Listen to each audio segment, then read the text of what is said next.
I would like to begin with a controversial view. My controversial view is the following.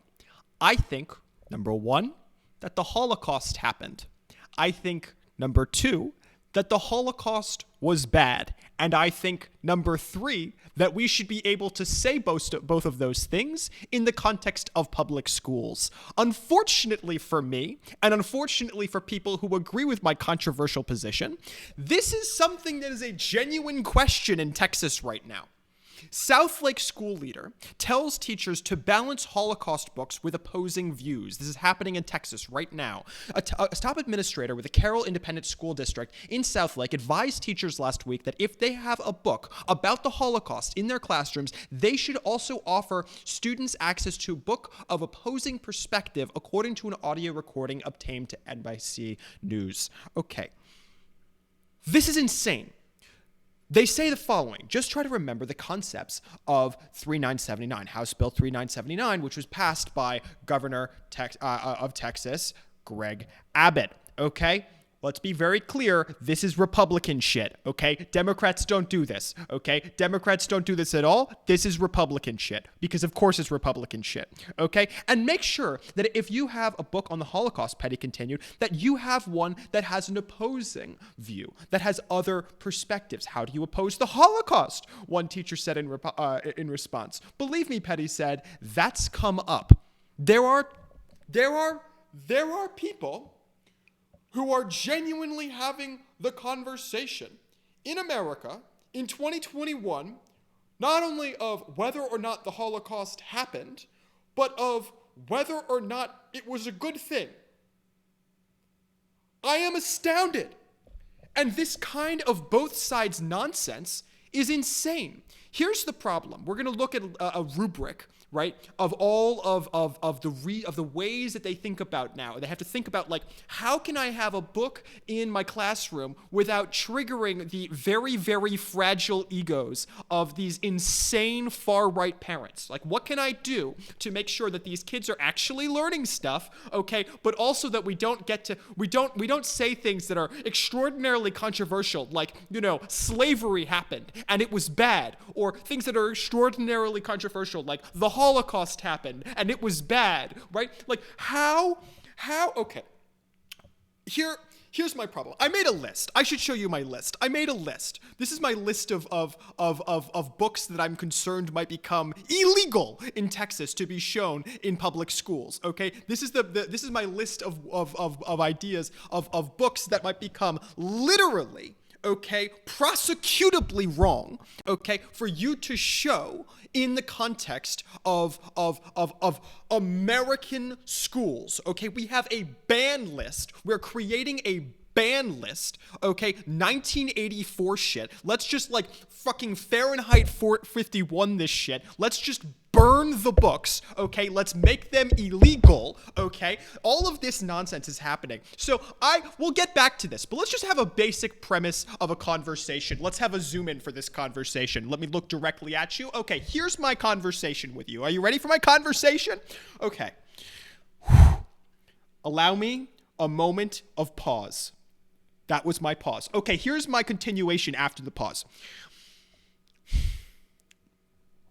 Some things, okay, there aren't two sides, okay? The Holocaust was bad. There's not another side of that conversation. There's just not. The Holocaust was bad. You don't have to have a second opinion. That is the correct opinion. I'm sorry if that triggers you, but there's a correct side of that story, okay? There really is, okay? Slavery was bad, okay? That's it. That's it. It was just bad.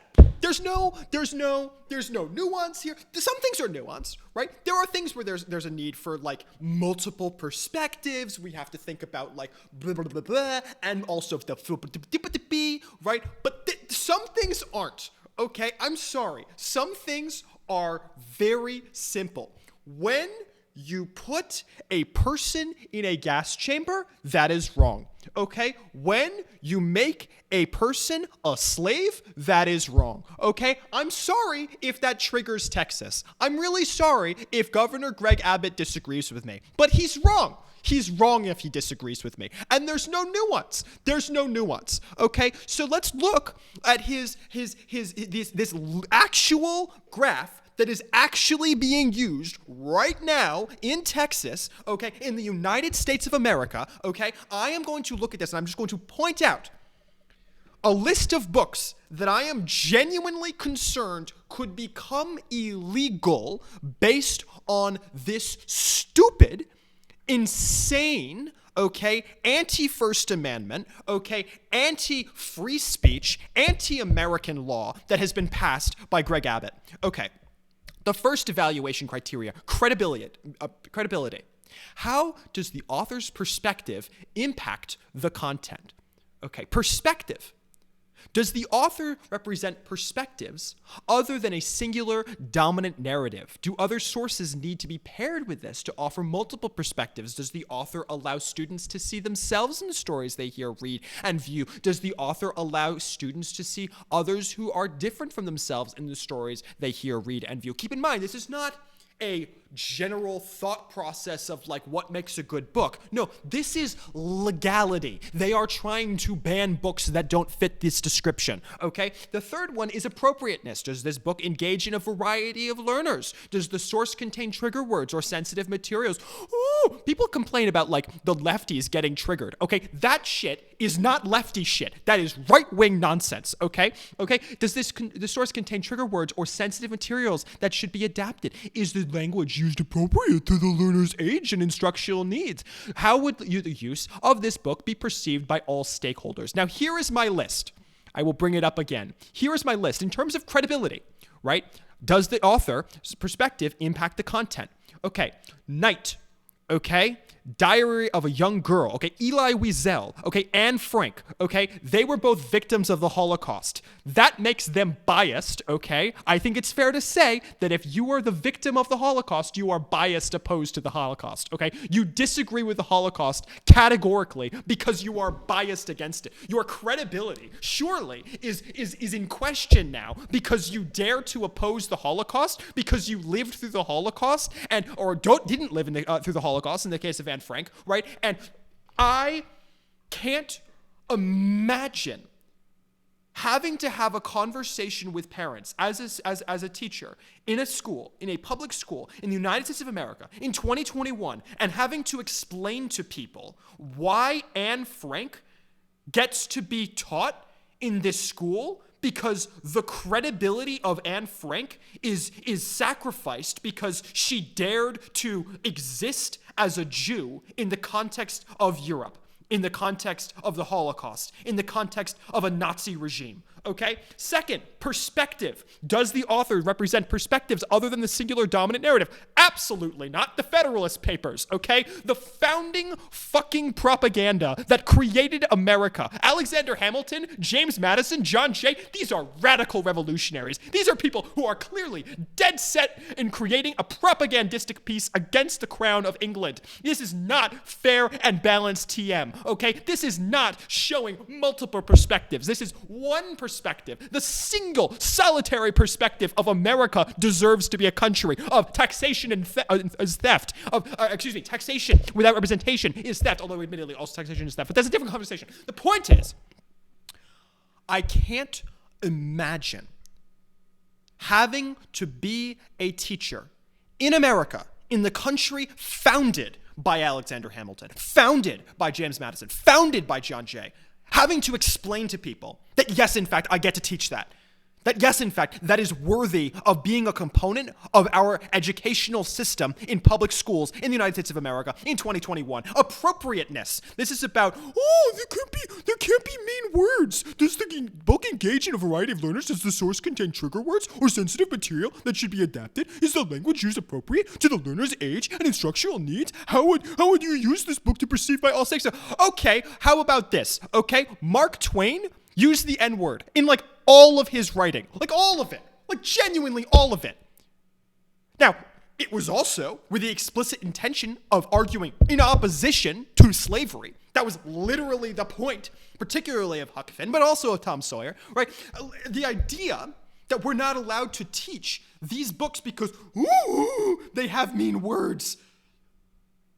I can't fathom how we got to a point in the Republican Party, how we got to a point in America where someone like Greg Abbott, someone so categorically stupid, someone so categorically un-American, could dare to defile our public schools, could dare to defile Texas, dare to defile America in this way. It is insanity. This man is insane, okay? 81-43 vote in the Texas House, okay? This wasn't like barely passed Texas. No, this passed overwhelmingly. Let's have a close-up.